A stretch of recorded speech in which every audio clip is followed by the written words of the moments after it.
बनारस की अगर बातें की जाएं तो सबसे बड़ी चीज़ होती है कि यहाँ की ऐतिहासिक चीज़ें, और अगर ऐतिहासिक चीज़ों को संजो कर ना रखा जाए तो सबसे बड़ा सवाल ये होता है कि हम इस एरिया के कहलाने लायक ही नहीं रहे। और उसमें अगर दायित्व की बात आए तो सबसे बड़ा देखिए कर्तव्य और कामों की बात की जाए तो प्रशासनिक तौर पे ही इस चीज़ को मेंटेन, सुरक्षित या आगे बढ़ाने के लिए सबसे बड़ा दायित्व ठहराया जाता है। बनारस की जो तस्वीर है जिसको सुलझाने में लगातार वाराणसी स्मार्ट सिटी इस कामों को अंजाम दे रही है, इन अच्छे कामों को।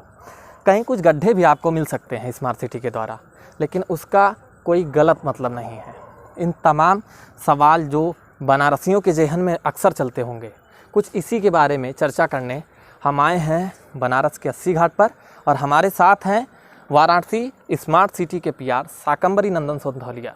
बहुत बहुत स्वागत है आपका एटीआई पे। नमस्कार, आप सभी को बहुत बहुत धन्यवाद। बिल्कुल, और बात करेंगे सर यहाँ के डेवलपमेंट को लेकर, क्या है, कैसा चल रहा है यहाँ का, आगे का क्या प्रोजेक्ट है और इस समय क्या रन पे है। जहाँ तक बात की जाए वाराणसी स्मार्ट सिटी की, तो 2015 वो साल था जब स्मार्ट सिटी के रूप में वाराणसी का चयन हुआ टियर 2 में। और वाराणसी स्मार्ट सिटी की जहाँ तक हम बात करेंगे तो जब हम लोग को पहला प्रपोज़ल देना था, पहले ही अपनी सोच को बताना था, पहली अपनी आइडियोलॉजी बताना था कि जिस पे हम लोग काम करेंगे, तो वो आइडियोलॉजी 6 थी, 6 पिलर्स थे, 6 pillars of Varanasi new development, जिसमें सुरम्य काशी, निर्मल काशी, सुरक्षित काशी और ऐसे बहुत सारे प्रोजेक्ट्स थे जिसमें हम लोग को एक फैक्टराइज करके काम करना था। तो आउट ऑफ द नटशेल हम लोग एक बहुत ही ब्रॉड डायस्पोरा पे काम करना शुरू हमने किया, और जो योजनाएं अभी तक क्रियान्वित हो चुकी हैं, जिनका काम हो चुका है, उसमें सर्वप्रथम अंतर्राष्ट्रीय कन्वेंशन सेंटर रुद्राक्ष का निर्माण लगभग पूरा हो चुका है और निविदा की प्रक्रिया हो चुकी है। उसमें अब हस्तांतरण की प्रक्रिया चल रही है। जापान सरकार और भारत सरकार की जो भी मित्रता है उससे हम सारे लोग जानते हैं। तो जापान सरकार के ही सहयोग से जब तत्कालीन प्रधानमंत्री शिंजो आबे जी वाराणसी दौरे पे आए थे, तब उन्होंने रुद्राक्ष अंतर्राष्ट्रीय कन्वेंशन सेंटर की नींव रखी। और आज जाके वो रुद्राक्ष अंतर्राष्ट्रीय कन्वेंशन सेंटर, जिसमें 1200 की सीटिंग कैपेसिटी है, अंडरग्राउंड पार्किंग है, हर्बल गार्डन है, पूरी बिल्डिंग जो है वो दिव्यांगजन के लिए अनुकूल है, और वो सारी चीज़ें हैं, तो वो स्मार्ट सिटी के द्वारा क्रियान्वित कर दी गई हैं। और ये जो अंतर्राष्ट्रीय कन्वेंशन सेंटर बना है, ये अपने आप में ही एक अजूबा है। भगवान शिव की नगरी मानी जाती है, और शिवलिंग के आकार में ये कन्वेंशन सेंटर नगर निगम मुख्यालय के बगल में आज बन के तैयार है। क्या बात है, बहुत खूब कि इस तरीके का एक मतलब जो छवि दी गई है, कहते हैं काशी महादेव के एकदम क्लोज चीज़ें, यानी महादेव के नाम से ही इसको देखा जाता है। यहाँ के हर दीवारों पे आप यहाँ की हर ऐसी तस्वीरें जो भी इस काशी को दार्शनिक बनाती हैं, उसमें कहीं ना कहीं महादेव का ज़रूर जिक्र होता है। और अगर इस तरीके का एक आकार लिया गया है शिवलिंग का, तो ये काफ़ी अच्छा है। थके थके लग रहे हैं, हालांकि हम काफ़ी देर से आए हैं, आइए बैठ के बात करते हैं। और ये तस्वीर भी हम अपने कैमरा मैन से कहेंगे कि इनको दिखाइए लोगों को कि किस तरीके से स्मार्ट सिटी का ये प्रपोजल प्रोजेक्ट है, जिसको लेकर सामने गड्ढा है, और एक दिन ये गड्ढा भरा जाएगा और चीज़ें बड़ी खूबसूरत सी सामने उभर के आएंगी। घाटों के बारे में जो स्पष्ट होना चाहिए जो चीज़ें, बैठिए। तो बातों के साथ आगे जिक्र करते हैं कि वर्तमान प्रोजेक्ट जो चल रहा था, ये जो पूरे हो गए थे, आपने इसके बारे में बताया। वाराणसी स्मार्ट सिटी बनारसियों के लिए क्या एक ऐसा प्रोजेक्ट लेकर कोई सोच रही है या लेकर आ रही है जिससे बनारस अभी तक अनभिज्ञ है? दरअसल बनारस की जहाँ बात की जाए, चाहे वो फिल्मों में, चाहे गानों में, चाहे किताबों में, गलियों का जिक्र आता है। तो गलियों को लेके एक हमारा रीडेवलपमेंट ऑफ ओल्ड काशी के नाम से प्रोजेक्ट चल रहा है, जिसमें 5 वार्डों का चयन हमने किया है। और इन वार्डों में सीवर लाइन, वाटर लाइन, इन सारी चीज़ों को, सारे तारों को भूमिगत करना, ये सारी चीज़ें की जा रही हैं। उसके बाद जो पौराणिक एक लुक है वाराणसी का, पहचान है, चौका पत्थर जो इस घाट पे भी बिछा दिख रहा है, उस चौका पत्थर बिछा के फिर सौंदर्यीकरण आदि का कार्य किया जा रहा है। एक ये योजना है जो दशाश्वमेध, काल भैरव, कामेश्वर महादेव, गढ़वासी टोला, जंगमबाड़ी आदि वार्डों में चल रही है।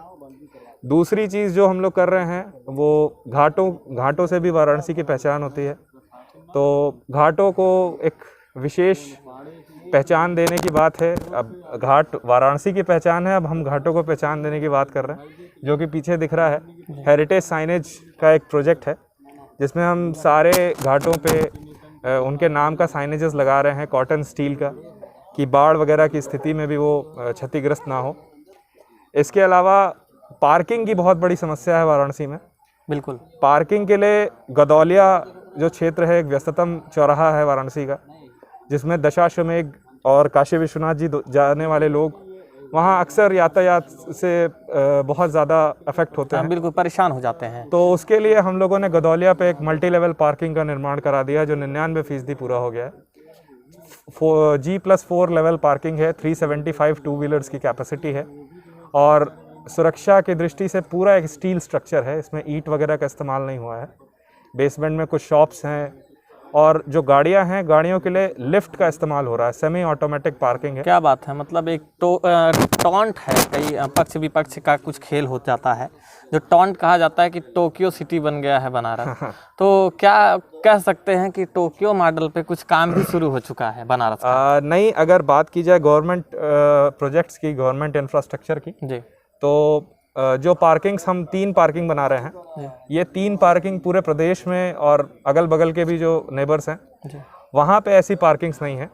चाहे वो मल्टी लेवल पार्किंग हो गदौलिया की, चाहे 2 भूमिगत पार्किंग बन रही हैं, एक बेनिया बाग और एक टाउन हॉल पे, और बहुत अच्छी कैपेसिटीज़ हैं उनकी। 16,500 स्क्वायर फीट्स, 5,500 स्क्वायर फीट्स की पार्किंग है, बहुत खूब। और भूमिगत पार्किंग है। और ऊपर जो हम लोग एक थीमेटिक पार्क बना रहे हैं, जिसमें दिव्यांगजनों के लिए और स्लाइड से जो डिसेबल्ड होते हैं, जो दृष्टिहीन लोग होते हैं, उनके लिए बहुत सारे प्रावधान हैं। इसके अलावा गज़ीबो है, योगा है, चेस सेंटर है, स्विमिंग पूल है, उसमें फुटबॉल ग्राउंड है बेनिया बाग में।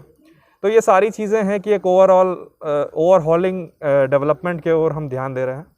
इसके अलावा सुरक्षा की दृष्टि अगर देखी जाए, वाराणसी में सुरक्षा की बहुत एक कटाक्ष बोला जाता है कि वाराणसी में सुरक्षा नहीं है।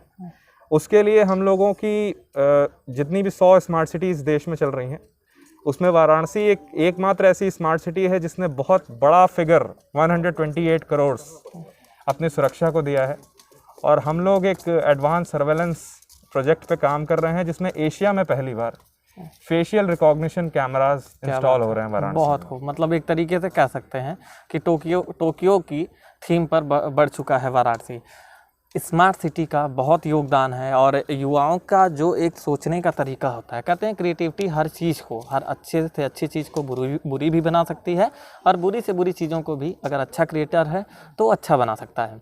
वाराणसी स्मार्ट सिटी में अधिकांश तौर पर अगर देखा जाए तो युवाओं की एक टीम लगती है, चाहे वहाँ उसके मुखिया हो या उनके अंडर में काम करने वाली टीम है, वो काफ़ी यंग लोगों की टीम है। तो क्या इसका फ़ायदा मिलता है आप लोगों को, मतलब एक अच्छी मेंटेलिटी साथ में काम करने का, कि हम सेम एज हैं या फिर मतलब ज़्यादा डिफरेंट नहीं है, गैप नहीं है एज में, तो कोई भी बात कहने पे अगर सीनियर तुरंत उसको एब्जॉर्ब करते हैं, समझते हैं, उसको पूरा करने में आपका सहयोग करते हैं, तो उसके बारे में भी कुछ आप बताइए, यूथ को लेकर स्मार्ट सिटी में क्या स्थिति है? नहीं, एक्चुअली जब एक शब्द है स्मार्ट, एक सिटी के आगे स्मार्ट लग रहा है, तो लोगों से भी पूछा जाता है कि स्मार्ट मतलब क्या। अगर कोई एक 40 बच्चों की क्लास है, उसमें एक बच्चा आंसर देता है, तो उसको उसकी टीचर बोलती है कि तुम स्मार्ट हो। मतलब एक ऐसा फिगर जिसको सारी चीज़ों के आंसरेबल हो, वो उसको स्मार्ट कहा जा सकता है। तो सिटी के रूप में अगर देखा जाए, तो वो सिटी जिसमें सारी सुविधाएं हों, सारी चीज़ें हों, उसको हम स्मार्ट सिटी कह सकते हैं। बिल्कुल। और स्मार्ट सिटी युवाओं की एक टीम है। हमारे जो चीफ एग्जीक्यूटिव ऑफिसर हैं, वो भी एक युवा IAS अधिकारी हैं, गौरांग राठी। तो उनका भी एक बहुत ही ब्रॉड दृष्टिकोण है जिस पे हम काम कर रहे हैं।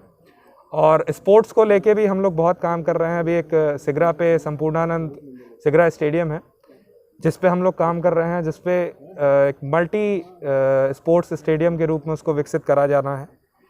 और रही बात पर्यटन की दृष्टि से बनारस एक बहुत ही बड़ा बफर है, तो उस पर हम लोग एक खिड़किया घाट है, यहाँ पे राजघाट पुल के नीचे पड़ता है खिड़किया घाट, इधर से लास्ट पॉइंट कहा जाता है उसको हम लोग एक मॉडर्न और न्यू पर्यटन के स्पॉट के रूप में डेवलप कर रहे हैं, जिसमें 5 मीन्स ऑफ ट्रांसपोर्ट्स होंगे, जिसमें हेलीपैड का भी प्रावधान है, और इसके साथ CNG गैस स्टेशन होगा, जिसमें जो ये डीजल वगैरह से चलने वाली नाव हैं उन पे हम पूर्णतः प्रतिबंध लगाएंगे और माँ गंगा के पानी को और भी निर्मल करने के लिए वही आशय से हम उसमें सीएनजी बोट्स का कन्वर्जन कर रहे हैं। बहुत यहाँ पे 2 गैस एसोसिएशन इंडिया लिमिटेड द्वारा 2 फिलिंग स्टेशंस का भी निर्माण कराया जा रहा है, जिसमें जो भी नाविक भाई हैं हमारे उनको अपनी नावों में सीएनजी फिलिंग करानी हो और एक अच्छे कॉस्ट पे, एक टोकन अमाउंट, एक नॉमिनल कॉस्ट पे हम उनकी नावों को सीएनजी नावों में कन्वर्ट कर रहे हैं। ये चीज़ है, तो चाहे वो पर्यटन की दृष्टि से देखा जाए, चाहे वो गंगा की निर्मलता को देखा जाए, चाहे पूरे शहर की सुरम्यता को देखा जाए, चाहे एक यूथ ओरिएंटेड पर्सपेक्टिव से देखा जाए, और या फिर जो यहाँ के लोकल्स हैं, जो यहाँ के स्थायी नागरिक हैं, उनके दृष्टिकोण से देखा जाए कि जो भी उनको समस्याएं होती थीं, उनकी पतली गलियां हैं, वहाँ पे कोई गवर्नमेंट एजेंसीज काम नहीं कर पाती थी, तो वहाँ पे भी काम हो रहे हैं। उनको यातायात में ट्रैफिक का प्रॉब्लम था, पार्किंग का प्रॉब्लम था, उसके लिए हम लोग पार्किंग्स कंस्ट्रक्ट करा रहे हैं। चाहे वो बेज़ुबानों की बात हो, गायों की बात हो, तो वहाँ पे हम लोग एक गौशाला का भी निर्माण हमने कराया है।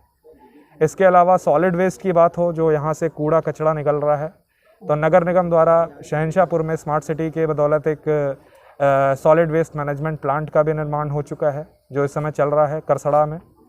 इसके अलावा इलेक्ट्रिक बस चार्जिंग स्टेशन पे भी हम लोग काम कर रहे हैं।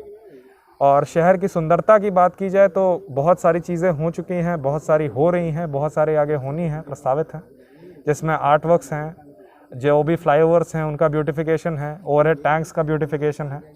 और इसके अलावा अगर कोविड आजकल, क्योंकि एक बहुत ही ट्रेंडिंग टॉपिक है बिल्कुल ह्यूमन जनरेशन का ओवरऑल द वर्ल्ड, तो अभी हाल में ही माननीय प्रधानमंत्री जी ने भी अपने अहमदाबाद दौरे के दौरान और उसके बाद काशी के नागरिकों और फ्रंटलाइन वर्कर्स के बात करने के दौरान, अपने संवाद के दौरान उन्होंने वाराणसी मॉडल का बहुत जिक्र किया और बहुत तारीफ़ की। तो स्मार्ट सिटी द्वारा Kashi integrated command and control centre विगत 4 सालों से संचालित हो रहा है, जिसमें कोविड के दृष्टिकोण को अगर 1 मिनट के लिए हम उस पार रखें तो नॉर्मल डेज़ में अपार्ट फ्रॉम कोविड हम उसमें ई चालान, स्मार्ट पार्किंग, स्मार्ट लाइट, पूरे शहर का सर्वेलेंस और इसके अलावा डिस्ट्रिक्ट एडमिनिस्ट्रेशन और जो भी चीज़ें हैं, ग्रीवेंस रिड्रेसल, वो सारी चीज़ें हम उस एक छत के नीचे से करते हैं। वर्ष 2020 में जब कोविड महामारी आई, तब उसके बाद जिला प्रशासन द्वारा और ऑनरेबल चीफ मिनिस्टर के प्रेरणा से हमारे जो मंडलायुक्त हैं श्री दीपक अग्रवाल जी, उनके आदेशानुसार हम लोगों ने जो हमारा Kashi integrated command and control centre है उसको कोविड वॉर रूम के रूप में तब्दील किया, जिसमें सारे ही डिपार्टमेंट्स, चाहे वो म्यूनिसिपल कॉर्पोरेशन हो, डिस्ट्रिक्ट एडमिनिस्ट्रेशन हो, हेल्थ डिपार्टमेंट हो, टेलीमेडिसिन हो, ट्रैफिक पुलिस हो, इन सारों को एक छत के नीचे हम लोगों ने संयोजित किया। और इसके अलावा पिछले वर्ष हम लोगों ने सारे ही जगहों पे ग्रीवेंस रिड्रेसल, टेलीमेडिसिन करके इस चीज़ को साबित किया और बहुत ही प्रतिष्ठित एक स्कॉच अवार्ड है जो कोविड प्रबंधन के लिए वाराणसी स्मार्ट सिटी को दिया गया। और इसके लिए मैं बधाई भी दूंगा कि इतने सम्मानित अवार्ड आपको, आपकी स्मार्ट सिटी को मिला। इसके लिए आप सभी को ढेरों शुभकामनाएं। साथ में एक स्पष्ट भाषा में आपको समझा दें कि स्मार्ट सिटी इस समय पूरे तरीके से डेवलपमेंट को लेकर काम करना शुरू कर चुकी है।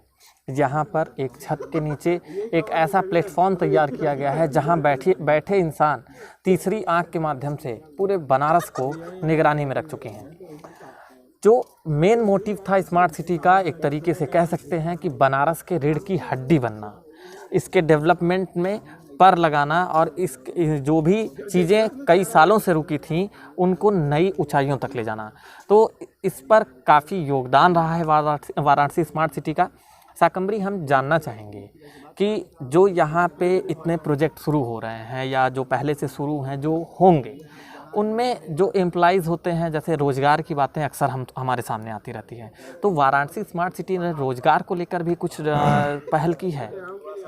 रोज़गार के लिए सबसे बड़ी पहल इस समय ये कही जा सकती है कि कोविड के दृष्टिकोण में जहाँ लोगों की नौकरियाँ जा रही हैं और जो लोग काम करने आ रहे हैं वो एक डर के साथ आ रहे हैं कि अगर संक्रमण हो गया तो क्या होगा, और जो भी चीज़ें हैं। तो सबसे पहले तो कोविड जब से सेकेंड वेव का आउटब्रेक हुआ तो हम लोगों ने यह सुनिश्चित किया कि कोई भी हमारा निर्माण कार्य रुकेगा नहीं, और इसको हम लोगों ने एक अवसर के रूप में लिया। जो बिजिएस्ट रोड्स थी वहाँ पे उन चीज़ों को और डबल मैन पावर के साथ हमने काम कराया।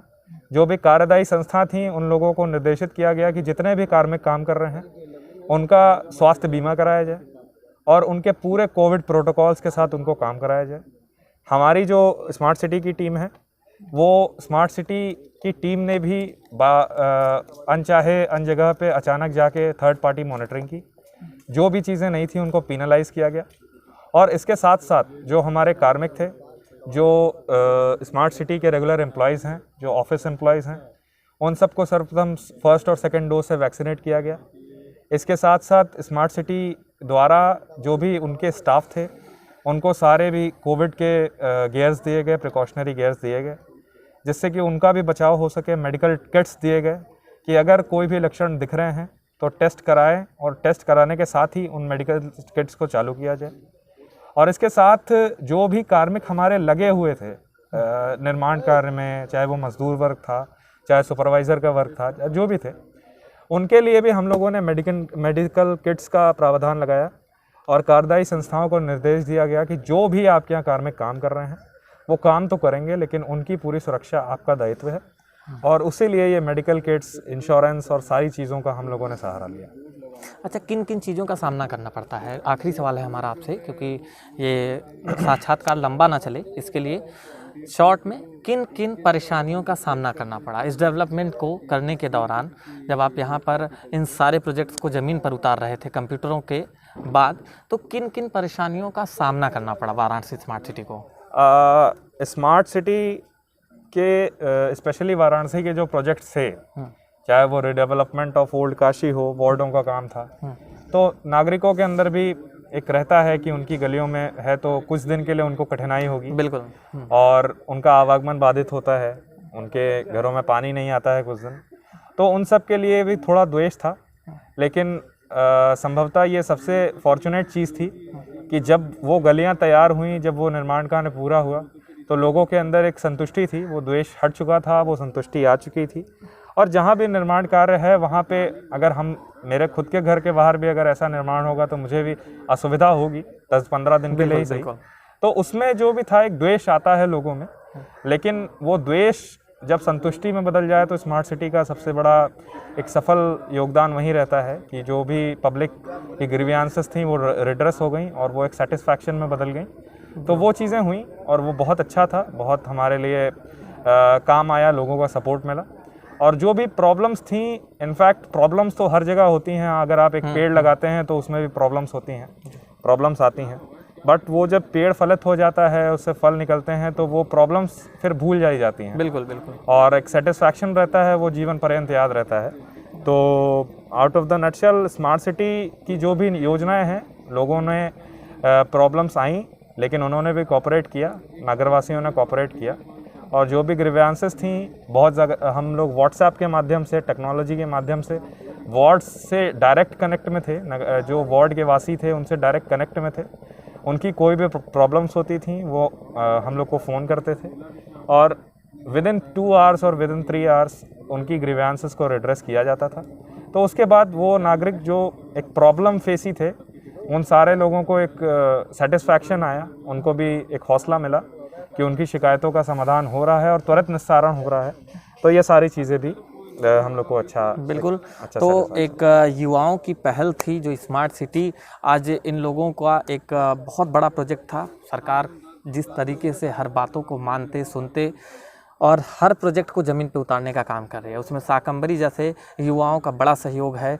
इन लोगों का मेहनत जो है वो आज नहीं कल बनारस समझेगा। हम ये भी एग्री करते हैं इन सब चीज़ों से कि कुछ चीज़ें होती हैं, जैसे सड़कों पर गड्ढा खोदना बुरा लगता है, हम जैसों को भी बुरा लगता है, लेकिन आम जनता की बात की जाए तो उनको तो वैसे भी लगना ही चाहिए। बाद में जब वही सड़कें बनकर तैयार होती हैं और गाड़ी सर पर दौड़ना शुरू करती है तो वो दर्द जो है वो ख़त्म हो जाता है। वाराणसी स्मार्ट सिटी को ATI शुभकामनाएं देता है। आप उन कामों को ज़मीन पर उतारिए और ये बनारस आपके इन कामों को लेकर याद करे। शाकंभरी हमारी ढेरों शुभकामनाएं हैं आपके साथ। आपने ATI को समय दिया, इसका हम तहे दिल से शुक्रिया अदा करते हैं दोस्त। फिर मिलेंगे किसी और खबर के साथ। मैं था राणा सिंह। और हमारे सहयोगी थे वीर बहादुर सिंह।